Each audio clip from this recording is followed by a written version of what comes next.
You saved my son's life, as well as my own. Very I will well. always be thankful to you for that.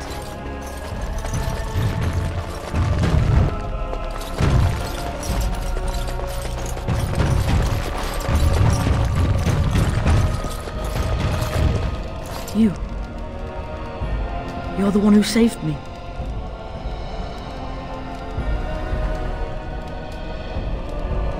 I remember having a bad dream. There was a very scary lady, but she went away. I hope Father gets better soon. How long will Father be sick for? He looks like he's sleeping.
I wonder what happened to all the other castle servants that were here.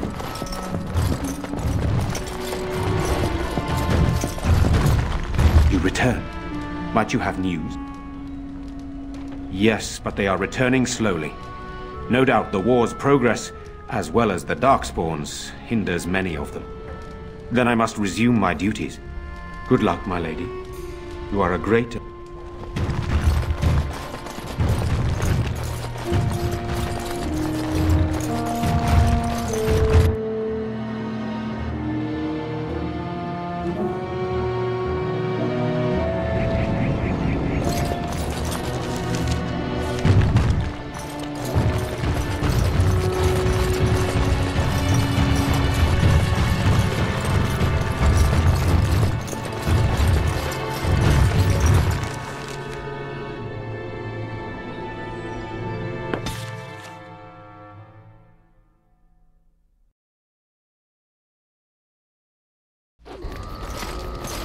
I heard about what happened at Redcliffe. I want to talk to you about it. I just wanted to thank you. You went out of your way to save the Isle's family, and you did it. Even though it would have been easier not to. There's been so much death and destruction. It makes me feel good that at least we were able to save something. No matter how small. I owed the Isle that much. Good. Now that the warm, fuzzy part of the...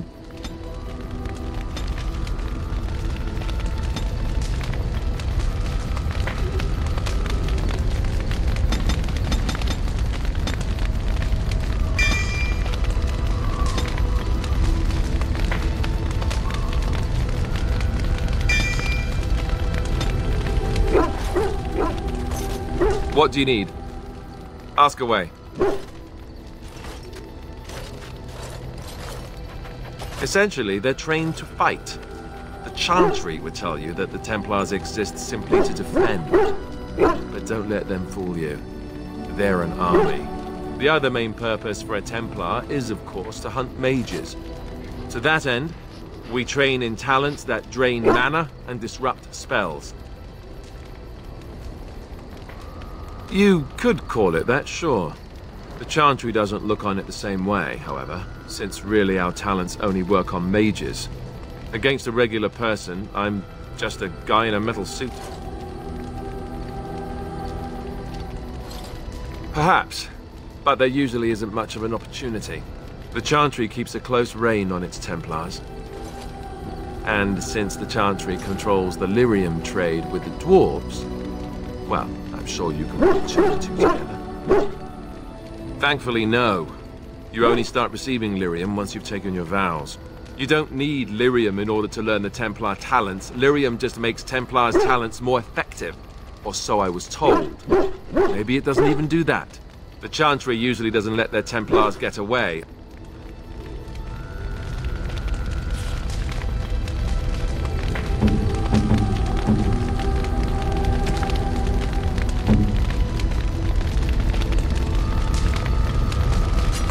Is that for me?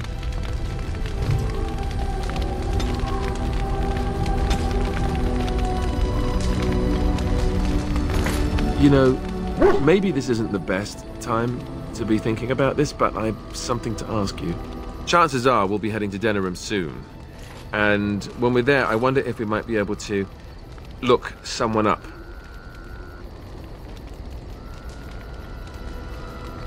No, I know that. That's not what I'm talking about. The thing is, I have a sister, a half-sister. I told you about my mother, right? She was a servant at Redcliffe Castle and she had a daughter. Only, I never knew about her. I don't think she knew about me either. They kept my birth a secret after all. But, after I became a Grey Warden, I did some checking and, well, I found out she's still alive. In Denerim. She's the only real family I have left. The only family not also mixed up in the whole royal thing. I've just been thinking that maybe it's time I went to see her. With the Blight coming and everything, I don't know if I'll ever get another chance to see her. Could we? I'd appreciate... Her name is Goldana, and I think she remarried but still lives just outside the alienage. If we're in the area...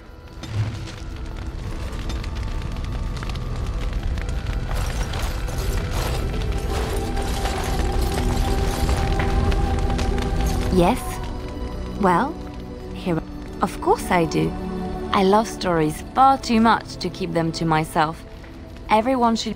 I know one, told to me by my mother a long time ago. It always chilled me to the bone. Are you sure? Was she the Flemeth of legend? Flemeth, the devourer of men? Well, if Flemeth really exists, she would be very, very old indeed. Ferelden mothers scare their daughters with talk of Flemeth. They say that if you're bad, Flemeth will spirit you away and bind you to her forever. They also say that Flemeth mourns her lost beauty and will steal yours through your looking glass if she catches you. Flemeth's beauty was known throughout the land. She had hair like unto a moonless night, skin as pale as winter's first snow, and eyes as beautiful and perilous as the sea. When she came of age, she came to the attention of the Lord of Highever, Conobar, and he took her for his wife. Conobar soon learned that his young bride had the gift of magic. He kept this as Flemeth stayed with Conobar for some years, and then one day, a young poet named Osen came to the castle. Flemeth was captivated by Osen's voice, and he by her beauty, and they fell in love. Flemeth longed to be with her true love, and she and Osen fled from They lived there happily for many a year, till the day Flemeth received news that Conobar was dying, and Flemeth's heart swelled with pity for the man who once... But when Flemeth and Osen entered Highever, they were captured by Conobar's men, and Osen was slain in front of Flemeth's eyes. Flemeth was imprisoned in the High... Distraught at the loss of her love, Flemeth plotted revenge against her husband. The demon possessed Flemeth, turning her into... The last of Flemeth's humanity melted away. They say she took to her side many chastened men, and with their...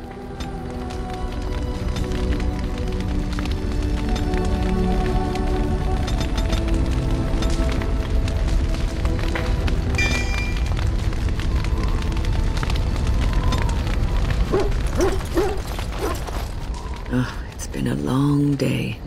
Rest would be welcome. Yes, of course. I am just a little weary. As you may have noticed, I'm no spring chicken. Thank you. You're very kind to say so. But in all honesty, I do not know how many years I have left in me. I have lived for such a long time, but there is always something else to do. And I have to keep going in order to do it. I think I will be glad when I am done. Oh, I don't know. I really don't.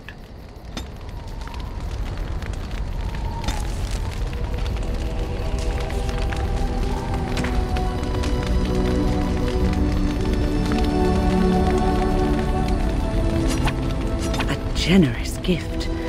Thank you ever so much.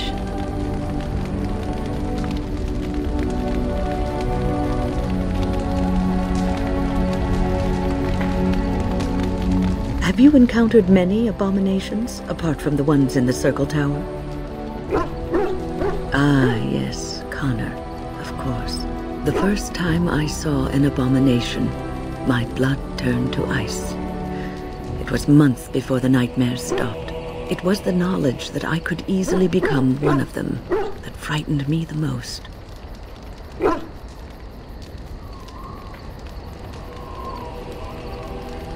One slip. All it takes is one slip, and everything you are is simply gone, replaced by madness. And there is no turning back, or at least that's what they say. Of late, I have begun to wonder if there is any way an abomination, or if a mage could be so possessed and still retain their sanity, their humanity. Yes, it is madness and cruelty that define abomination. I never saw that. Thank you for... So, tell me, how did you become a Grey Warden?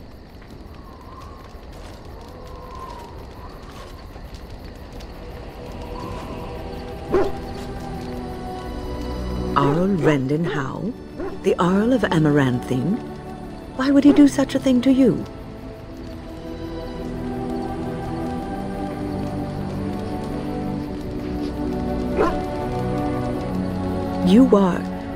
You are the last of the Couslands? I had no idea, my lady.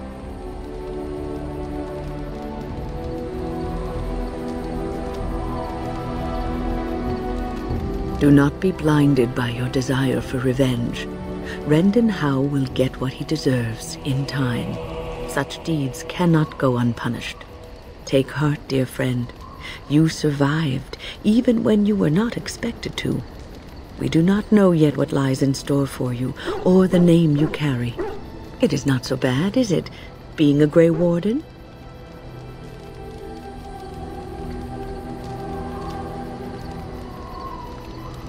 Sometimes it gives me comfort to think that everything will end up the way it's supposed to. That it will be all right. You were chosen. You survived the joining when others did not. Perhaps it was meant to be. I must ask, what does being a Grey Warden mean to you? There's that, of course. But there's more to being a Grey Warden than killing Darkspawn and saving the world from the Blight.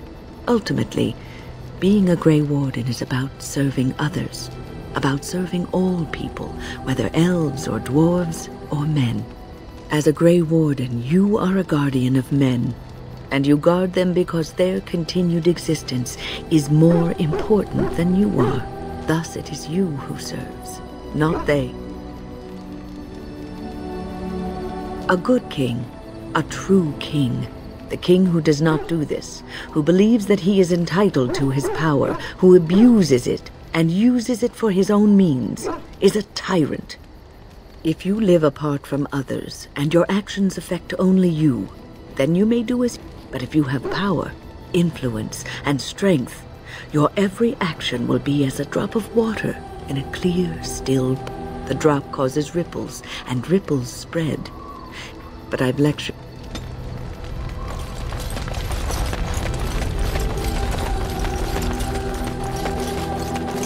It speaks. It doesn't have better things to do. I do not sleep, so yes, and I thank it for reminding me. Try to imagine, if it will, what it would be like to be surrounded by nothing but boring peasants, all oblivious to it. Oh, yes. It certainly was the height of intrigue to listen to the accounts of how young Dornan had scandalized the village by his purchase of an Orlesian hat. And the argument that those two muddy farmers had over the price of barley for a whole summer. Riveting. And then there were the birds. A whole village full of pigeons and ravens and sparrows all perching on me day in and day out. Those foolish villagers would spread birdseed near me, drawing the birds because they thought having birds perch on me was quaint. Quaint! If there hadn't been the occasional kind soul to scour me clean, I don't care to discuss this anymore.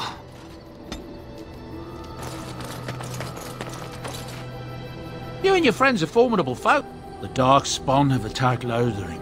Word has it they swarmed the entire area, making off with prisoners. I wonder if there's anyone left. That's what I've heard on the road, anyhow. Goodbye.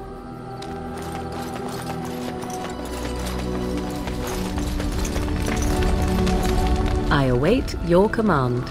So, full of questions, are you? Possibly, if I had the desire to. I do not.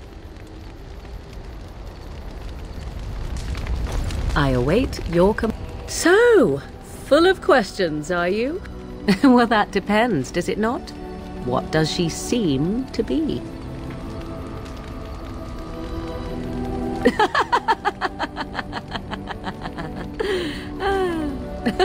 Oh, she is certainly old. Have no mistake of that. Tell me, how much do you know of the tale? The one that the chastened still tell of my mother, to frighten them into obedience.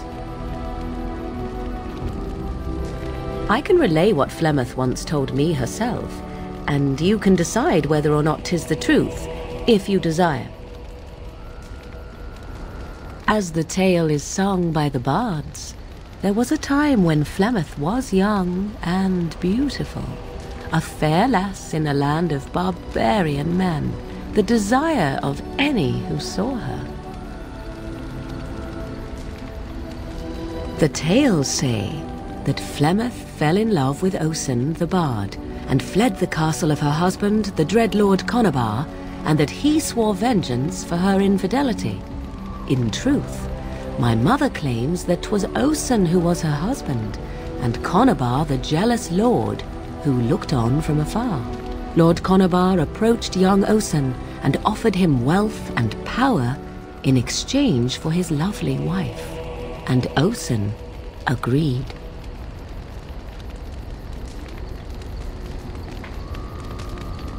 Aye, it was. 'Twas Flemeth who suggested the arrangement in the first place. All would have been well had Lord Conabar kept his end of the bargain. But he was a foul man who bargained with coin he did not possess. Osen was led off to a field and slain, left for dead. Flemeth spoke to the spirits and learned of the deed, and swore revenge. That was not the point. Conabar had no honor, so she would not. Flemeth begged the spirits to aid her. Lord Conabar's allies chased Flemeth, you see. The legends all speak of the great hero Cormac, he who defeated Flemeth and her great army when she invaded the lowlands centuries later. All lies. The truth of the matter is that there was never an invasion. As Flemeth tells it, the chastened never... Cormac led a brutal civil war against his... Flemeth was only attached to the legend much later. Perhaps 'twas due to the great war with the chastened that eventually came. You ask if I have sisters. I have asked of this myself. The stories tell of many witches of the wilds after all, not just the one. And these tales... Flemeth refuses to speak of other daughters, if they existed. So, should I believe I am her first? Flemeth tells it with far more Dare I ask of your own mother? Few are abominations of legend, 'tis true, but I find myself curious nevertheless. then you have my sympathies for what it is worth. Which is very little, I am certain.